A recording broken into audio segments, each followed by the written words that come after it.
A very good morning, students. As we have completed the role of hormones in spermatogenesis and spermatogenesis.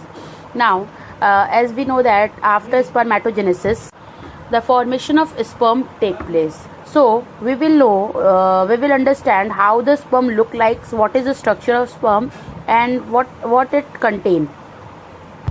We called sperm or spermatozoa. Both the things are same.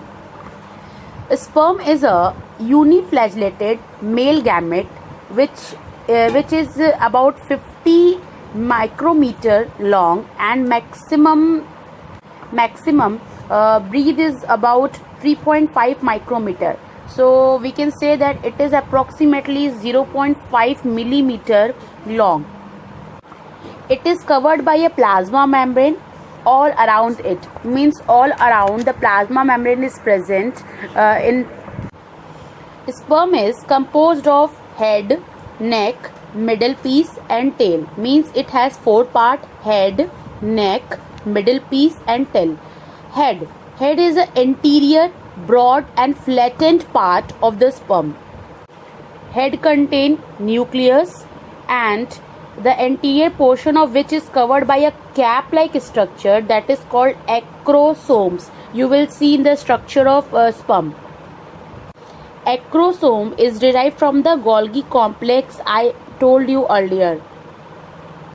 Acrosome contain proteolytic and lysosomal enzyme which is also called as sperm lysine, which help in penetrating the ovum during fertilization process. Now coming to the neck portion, it is a narrow area between head and middle piece. Neck possesses two centrioles. It contains two centrioles. Cytoplasm is also present here. The proximal centriole is basically used for cleavage division of zygote, and distal centriole give rise to the axial filament of a tail. If we move towards the middle piece, it is approximately 5 to 7 micrometer long and it is a cylindrical part of the sperm which lie between neck and tail.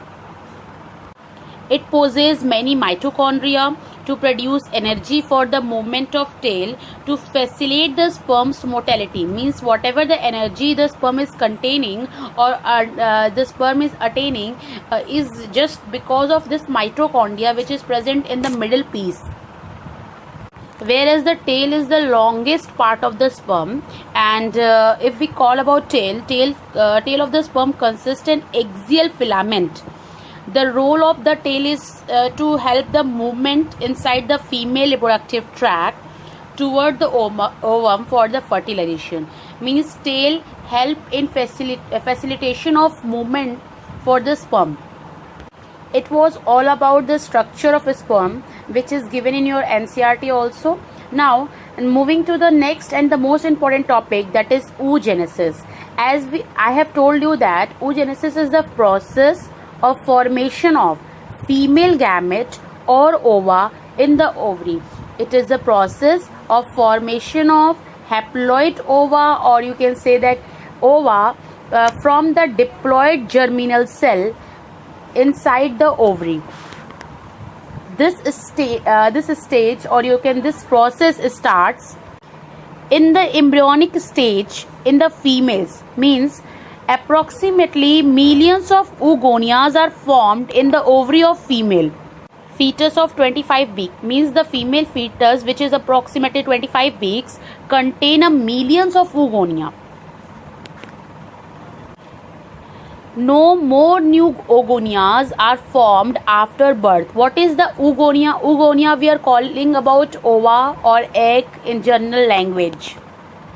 The process of oogenesis started by the oogonia, which is also called egg mother cell. Just like in sexual reproduction we have learned about PMC, pollen mother cell. Just like that only, oogonia is also called as egg mother cell, which is diploid in nature. Means it is 2n in nature.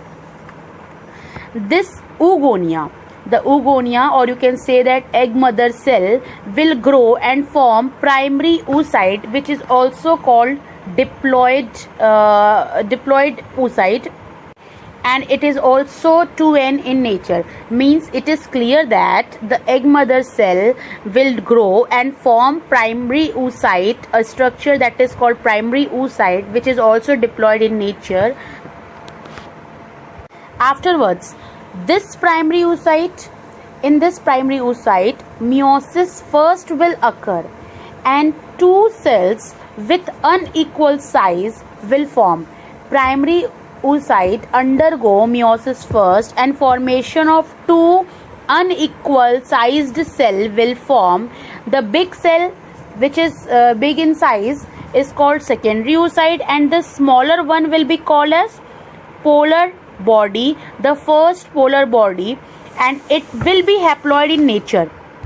In most of the cases, the first polar body degenerated, but if it exists, then meiosis second will start, and then after meiosis second, also asymmetrical cells will form, which will contain four new cells. It means they will also will be of different size. There will be three smaller cells and one bigger cell. The bigger cell is called ovum, and the smaller one will be called polar body, that is secondary polar body. As I have told you that oogonia will form primary oocyte. From primary oocyte, secondary oocyte will be formed. From secondary oocyte, ovum will be formed. Oogonia is diploid in nature, that is it contains 46 chromosomes, whereas ovum is haploid in nature and it contains 23 chromosomes. As we have concluded that oogenesis process starts before birth, means in case of female, the process of formation of ova starts before birth, but in case of males, spermatogenesis starts after puberty. Now whatever we have learned up to now, we will learn in detail. Coming to the oogonium divides not. Oogonium grow and it by the help of mitosis, and it will increase its number and formation of primary oocyte will occur. This step occur before birth, means formation of primary oocyte occur before birth. This primary oocyte arrest in prophase first, means no development will occur before puberty. Approximately 2 lakhs of primary oocyte is present in a fetus, or in, you can say that, a girl child. So when the female attain the puberty stage, then in primary oocyte, the meiosis process, which is arrested, means which is stopped, it continues, and it means in each month either of one ovaries will release an oocyte which is stimulated by the FSH hormone, so that the meiosis first will be completed. As a result, we will get unequal sized cell. The big one is called secondary oocyte and the smaller one will called polar body. So it is clear that after attaining the puberty stage, the primary oocyte undergo meiosis, cell division, and formation of unequal sized cell will occur, in which one will be the polar one and another will be the secondary oocyte. The secondary oocyte undergo meiosis second, which will be started, but it will be also erased in metaphase. Means the secondary oocyte will also go in meiosis second, but it will be stopped when it reaches to the metaphase, and the ovary will release the secondary oocyte from it, and this process is called ovulation. Means release of secondary oocyte from the ovary is called ovulation.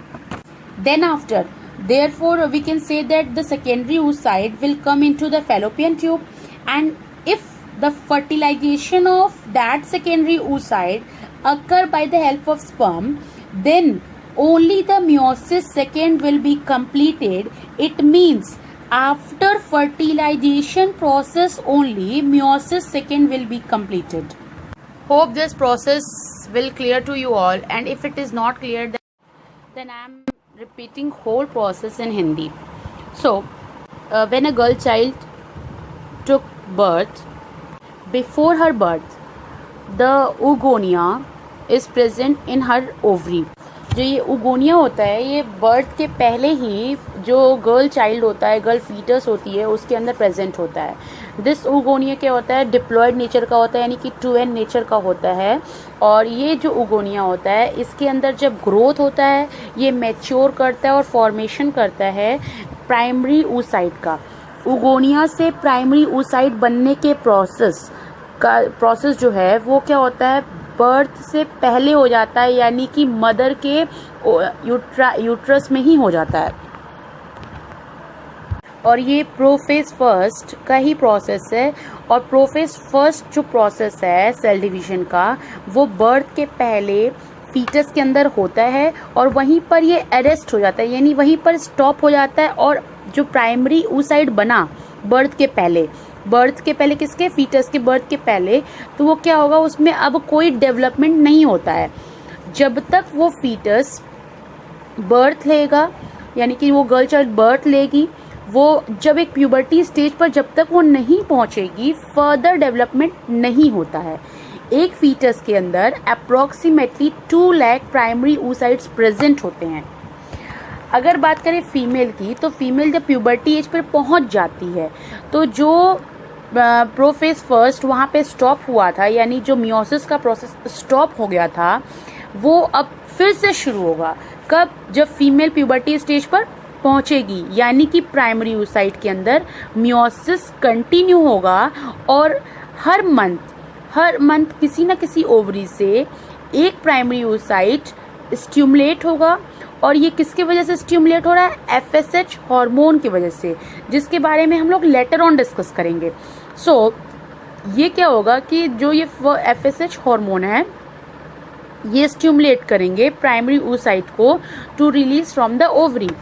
Now meiosis first जब complete हो जाएगा तो ये जो meiosis first complete होने के बाद 2 unequal या अनसिमेट्रिकल साइज के सेल का फॉर्मेशन होगा, जिसमें से जो बड़ा वाला सेल होगा उसको हम सेकेंडरी oocyte कहेंगे और जो स्मॉलर सेल्स बनेंगे उसको हम पोलर बॉडी कहेंगे. सेकेंडरी oocyte के अंदर मियोसिस सेकेंड स्टार्ट हो जाएगा, लेकिन ये कंप्लीट नहीं हो पाएगा, ये भी स्टॉप हो जाएगा, ये भी अरेस्ट हो जाएगा मेटाफेज पे ही, यानी मेटाफेज प्रोसेस खत्म होने से पहले ही ये स्टॉप हो जाएगा. और ओवरी क्या करेगी, सेकेंडरी oocyte को रिलीज कर देगी. इस रिलीज प्रोसेस को हम बोलते हैं releasing of secondary oocyte from the ovary. इसी को हम ओव्यूलेशन कहते हैं. ठीक है. अब क्या होगा, अगर इन केस जो सेकेंडरी oocyte है, यानी जिसको हम एग बोलते हैं, जिसको ओवा बोलते हैं, वो रिलीज हो गया ओवरी से, तो वो कहाँ पे जाएगा, फैलोपियन ट्यूब में.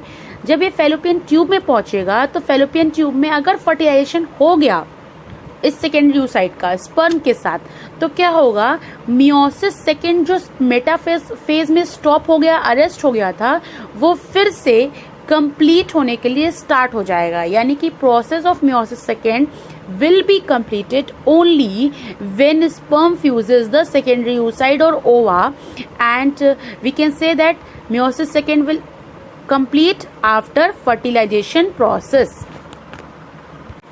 If this topic is clear to you all, then I will start the stages of follicles, means how the follicles development took place inside the ovary. We will discuss in the next topic, and there only we will discuss about the hormonal control over oogenesis. Then I am